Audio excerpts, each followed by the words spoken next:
ராகவனுக்கு பொருட்களை சேகரிப்பது மிகவும் பிடிக்கும். பழைய உடைகள், உடைந்த கருவிகள், பயன்படுத்தப்படாத மரச்சாமான்கள், மதிப்பற்ற பொருட்கள் என எதையும் அவர் தூக்கி எறிந்ததில்லை. அவரது வீடு நெரிசலாக இருந்தது. ஆனாலும் அவர் எதையும் விட்டுக் கொடுக்க மறுத்துவிட்டார். ஒரு நாள் கனமழை பெய்து ஊரில் வெள்ளம் புகுந்தது. தண்ணீர் அவரது வீட்டிற்குள் நுழையத் தொடங்கியது.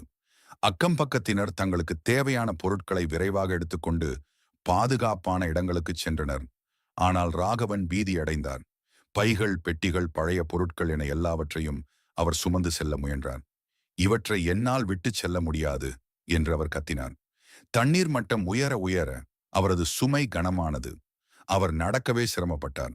இதற்கிடையில் தங்களுக்கு தேவையானவற்றை மட்டும் சுமந்து சென்ற மற்றவர்கள் விரைவாக தப்பிச் சென்றனர்.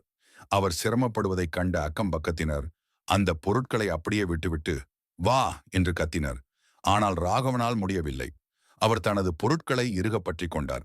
இறுதியில் அவர் தனது பொருட்களை இழந்தது மட்டுமல்லாமல் மீட்கப்படுவதற்கு முன்பு பெரும் துன்பத்தையும் அனுபவித்தார். வெள்ளத்திற்கு பிறகு பாழடைந்த தனது வீட்டிற்கு வெளியே அமர்ந்து கொண்டு தனது துன்பத்திற்கு காரணம் வெள்ளம் மட்டுமல்ல, தனது பற்றுகளை விட மறுத்ததும் தான் என்பதை ராகவன் உணர்ந்து அவர் தன் வீட்டையும் மனதையும் தூய்மைப்படுத்தத் தொடங்கினார். பற்றி விடா இடும்பைகள் பற்றினை பற்றிவிடா தவர்க்கு.